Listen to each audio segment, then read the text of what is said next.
Punjabi radio USA।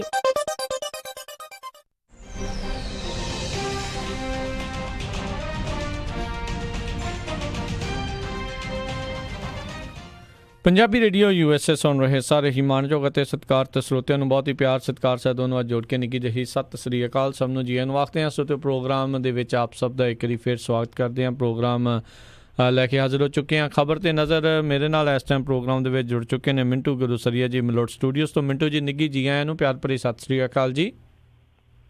ਸ਼ੁਕਰੀਆ ਜੀ, ਸਾਰਿਆਂ ਨੂੰ ਸਤਿ ਸ਼੍ਰੀ ਅਕਾਲ ਜੀ। ਸਾਡੇ ਅੱਜ ਦੇ ਪ੍ਰੋਗਰਾਮ ਖਬਰ ਤੇ ਨਜ਼ਰ ਉਸ ਨੂੰ ਸਪਾਂਸਰ ਕਰਦੇ ਨੇ ਖਾਲਸਾ ਇੰਸ਼ੋਰੈਂਸ ਏਜੰਸੀ ਵਾਲੇ, ਜਿਨ੍ਹਾਂ ਦੇ ਕੋਲੋਂ ਤੁਸੀਂ ਹਰ ਇੱਕ ਤਰੀਕੇ ਦੀ ਇੰਸ਼ੋਰੈਂਸ ਕਰਵਾ ਸਕਦੇ ਹੋ। ਇੰਸ਼ੋਰੈਂਸ ਬਾਰੇ ਪਤਾ ਕਰਨ ਲਈ ਕਾਲ ਕਰੋ ਨੰਬਰ 408 272 2500 ਦੇ ਉੱਤੇ। ਇਸ ਦੇ ਨਾਲ Krishan Dhanota university, Jaspal Singh Sacramento, Jassi Gill plumbing ਵਾਲੇ Bakersfield, Gurmukh Singh Johal Bakersfield, Jagtar Singh Anandpuri Union City, GN tire and lube ਵਾਲੇ, ਜਿਨ੍ਹਾਂ ਦੇ ਕੋਲੋਂ ਤੁਸੀਂ truck wash, oil change, air ਬ੍ਰੇਕਾਂ ਦਾ ਕੰਮ ਕਰਵਾ ਸਕਦੇ ਹੋ। ਨਵੇਂ ਪੁਰਾਣੇ ਟਾਇਰ ਵਾਜਿਬ ਕੀਮਤਾਂ 'ਤੇ ਖਰੀਦੋ।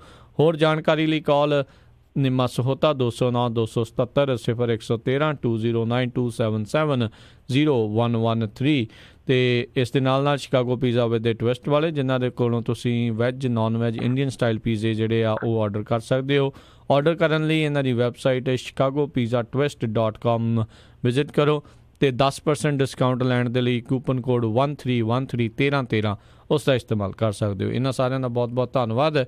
ਜੇਕਰ ਤੁਸੀਂ ਜਾਂ ਕੋਈ ਹੋਰ ਕਾਰੋਬਾਰ ਇਸ ਪ੍ਰੋਗਰਾਮ ਨੂੰ ਸਪਾਂਸਰ ਕਰਨਾ ਚਾਹੁੰਦੇ ਹੋ, ਸੰਪਰਕ ਕਰ ਸਕਦੇ ਹੋ ਨੰਬਰ 408 722 7698 ਦੇ ਉੱਤੇ। ਮਿੰਟੂ ਜੀ, ਖਬਰਾਂ ਦੇ ਉੱਤੇ ਨਜ਼ਰ ਬਣਾਉਣ ਦਾ ਸਿਲਸਿਲਾ ਸ਼ੁਰੂ ਕਰਦੇ ਹਾਂ। ਇੱਕ ਅਧਿਆਤਮਕ ਗੁਰੂ ਵੱਲੋਂ ਗੋਲੀ ਮਾਰ ਕੇ ਕੀਤੀ ਗਈ ਖੁਦਕੁਸ਼ੀ, ਕਹਿੰਦੇ ਮੋਦੀ ਸਣੇ ਕਈ ਸੀ ਉਹਨਾਂ ਦੇ ਚੇਲੇ। ਵਾਕਿਆ ਜਿਵੇਂ ਅੱਜ ਕੱਲ੍ਹ ਸਿਆਸੀ ਸਾਧ ਹੈਗੇ ਆ, ਤਾਂ ਉਹਨਾਂ ਸਿਆਸੀ ਸਾਧਾਂ ਦੀ ਜਿਹੜੀ ਫਹਿਰਿਸਤ ਆ ਉਹਦੇ ਵਿੱਚ ਇੱਕ ਨਾਂ ਇਹ ਵੀ ਆਉਂਦਾ ਸੀ। ਪਰ ਇਸ ਸਾਧ ਦੀ ਜਿਹੜੀ ਪਿਛੋਕੜ ਦੀ ਕਹਾਣੀ ਆ ਉਹ ਥੋੜੀ ਜਿਹੀ ਦਿਲਚਸਪ ਹੈ। ਦਿਲਚਸਪ ਇਸ ਕਰਕੇ ਆ ਕਿਉਂਕਿ ਜ਼ਿਮੀਂਦਾਰ ਘਰਾਣੇ ਦੇ ਵਿੱਚ ਜੰਮਿਆ ਸੀ। ਉਸ ਤੋਂ ਬਾਅਦ ਮਾਡਲਿੰਗ ਵੀ ਕਰਦਾ ਰਿਹਾ ਤੇ ਫਿਰ ਭਰ ਜਵਾਨੀ ਦੇ ਵਿੱਚ ਅਧਿਆਤਮ ਦੀ ਦੁਨੀਆ ਵਿੱਚ ਪ੍ਰਵੇਸ਼ ਕਰ ਲਿਆ ਤੇ ਗੁੱਡੀ ਵੀ ਚੰਗੀ ਚੜ੍ਹ ਗਈ ਸੁੱਖ ਦੇ ਨਾਲ।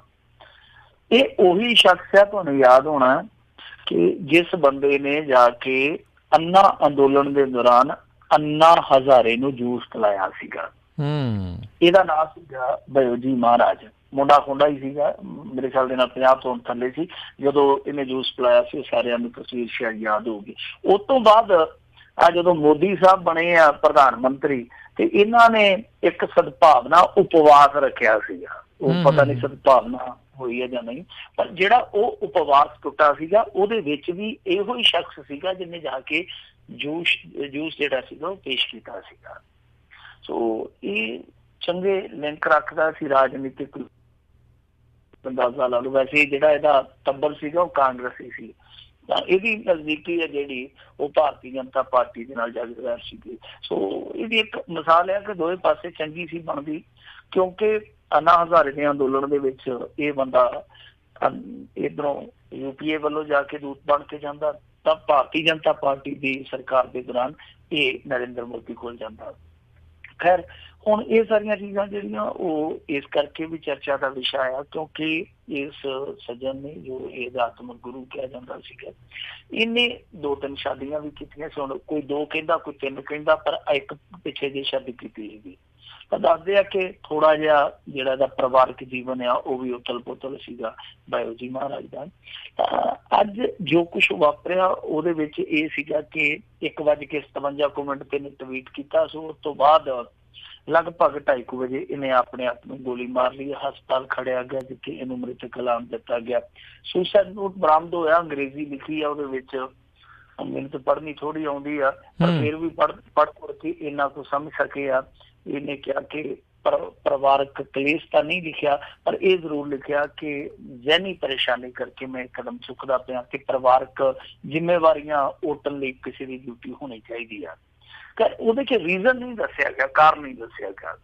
ਉਹ ਸੰਖੇਪ ਜਿਹਾ ਜਿਹੜਾ ਸੁਸਾਈਡ ਨੋਟ ਆ, ਕਿਉਂਕਿ ਇਹ ਇਸ ਸਮੇਂ ਦੀ ਮੈਂ ਕਹੂੰਗਾ ਕਿ ਬਹੁਤ ਵੱਡੀ ਖਬਰ ਬਣੀ ਪਈ ਹੈ ਭਾਰਤ ਦੇ ਵਿੱਚ।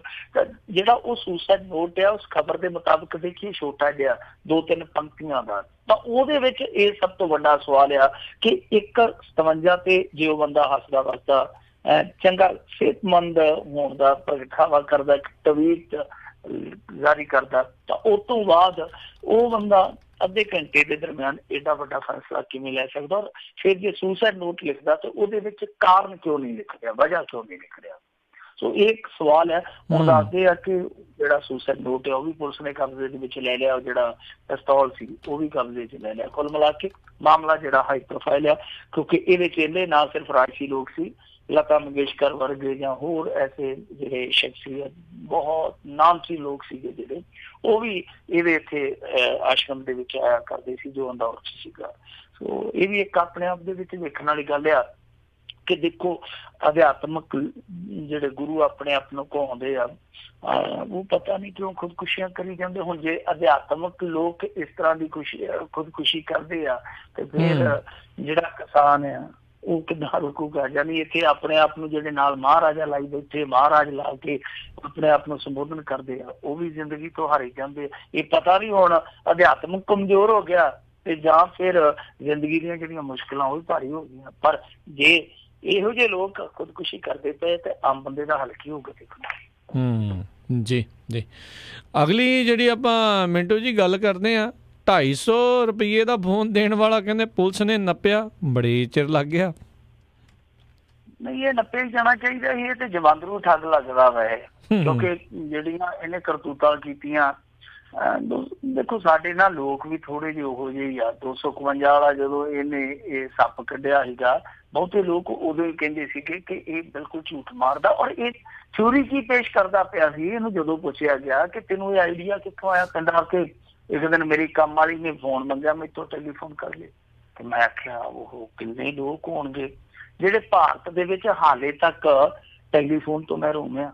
ਤੇ ਕਹਿੰਦਾ ਫਿਰ ਮੈਂ ਡਾਟਾ ਕੱਢਿਆ, ਮੈਂ ਵੇਖਿਆ ਕਿ ਤੇ ਸਾਰੇ 20-30 ਕਰੋੜ ਯੂਜ਼ਰ ਆ। ਤਾਂ ਮੈਂ ਕਿਹਾ ਕਿ ਮੈਂ ਘਰ ਟੈਲੀਫੋਨ ਹੈ ਜਿਹੜਾ ਪੁੱਛਾਉਣਾ। ਸੋ ਇਹਦੇ ਆਈਡੀਆ ਤੋਂ ਸ਼ੱਕ ਹੋਣ ਡਿਆ ਸੀਗਾ ਕਿ ਇਹਦਾ ਆਈਡੀਆ ਜਿਹੜਾ ਉਹ ਕਿਤੇ ਨਾ ਚਲਾਵਾ ਜਾਈ ਆ ਕੰਮ। ਤਾਂ ਉਸ ਤੋਂ ਬਾਅਦ ਹੋਇਆ ਸੀ ਕਿ ਲੋਕਾਂ ਨੇ ਕਾਹਲੀ ਦੇ ਵਿੱਚ ਕਿ 251 ਰੁਪਈਆ 'ਚ ਕੀ ਆਉਂਦਾ, ਪੰਸੇਰੀ ਗੰਢੇ ਵੀ ਨਹੀਂ ਆਉਂਦੇ, ਚੱਕੋ ਭਰ ਦਿਓ ਕੋਈ ਗੱਲ ਨਹੀਂ, ਤਾਂ ਆਨਲਾਈਨ ਰਜਿਸਟ੍ਰੇਸ਼ਨ ਕਰਾ ਲਈ ਸੀ ਬਹੁਤ ਸਾਰੇ ਲੋਕਾਂ ਨੇ। ਲੱਖਾਂ ਲੋਕ ਸੀਗੇ ਜਿਨ੍ਹਾਂ ਨੇ ਰਜਿਸਟ੍ਰੇਸ਼ਨ ਕਰਾਈ ਸੀ। ਮੁੜ ਕੇ ਕੀ ਮਿਲਣਾ ਸੀ? ਕੱਖ ਵੀ ਨਹੀਂ ਮਿਲਿਆ। ਉਹ 251 ਵਾਲਾ ਫੋਨ ਸੀਗਾ ਜਿਹੜਾ, ਉਹ ਕਦੇ ਵੱਜਿਆ ਹੀ ਨਹੀਂ ਆ ਕੇ।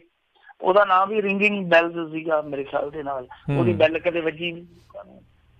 ਪਰ ਇਹ ਹੁਣ ਖਬਰ ਆ ਗਈ ਕਿ ਇਹ ਜਿਹੜਾ ਮੋਹਿਤ ਗੋਇਲ ਸੀਗਾ, ਇਹ ਆਪਣੇ 3 ਸਾਥੀਆਂ ਸਮੇਤ ਪੁਲਿਸ ਦੇ ਡਿੱਕੇ ਚੜ ਗਿਆ। ਉਹ ਤਾਂ ਦਿਲਚਸਪ ਗੱਲ ਇਹ ਆ ਕਿ ਨਰਿੰਦਰ ਮੋਦੀ ਦਾ ਵੀ ਉਦੋਂ ਇਸ ਸ਼ਖਸ ਨੇ ਨਾਮ ਵਰਤ ਲਿਆ ਸੀਗਾ। ਤਾਂ ਉਸ ਠੱਗੀ ਟੋਲੇ ਵਾਲੇ ਮਾਮਲੇ ਦੇ ਵਿੱਚ ਇਹ ਪਹਿਲਾਂ ਫਸ ਚੁੱਕਾ ਤੇ ਕਿਸੇ ਨੂੰ ਪਤਾ ਹੀ ਨਹੀਂ ਲੱਗਿਆ। ਇਹ 4 ਕੁ ਦਿਨ ਦਾਲ ਪੀ ਕੇ ਜੇਲ੍ਹ ਦੇ ਵਿੱਚੋਂ ਫੇਰ ਬਾਹਰ ਆ ਗਿਆ। ਪਰ ਐਤਕੀ ਜਿਹੜਾ ਨੇ ਕੰਮ ਕੀਤਾ, ਐਤਕੀ ਥੋੜਾ ਜਿਹਾ ਪਿਛਲੇ ਕੰਮ ਨਾਲੋਂ ਇਹ ਵੱਖਰਾ ਕੰਮ ਸੀ। ਐਤਕੀ ਇਹਨੇ ਇੱਕ ਗਰੋਹ ਬਣਾ ਕੇ ਵਿੱਚ ਕੁੜੀਆਂ 2-3 ਜਿਹੜੀਆਂ ਸੀ ਉਹ ਸੈੱਟ ਕੀਤੀਆਂ। ਔਰ ਉਹਦੇ ਬਾਅਦ ਇਹਨੇ ਕੁਛ ਵਪਾਰੀ ਹੈ ਜਿਹੜੇ ਉਹ ਟਾਰਗੇਟ ਕਰਨੇ ਸ਼ੁਰੂ ਕਰ ਦਿੱਤੇ, ਯਾਨੀ ਮਿੱਠਾ ਜਾਲ ਇਹਨੇ ਵਿਛਾ ਦਿੱਤਾ।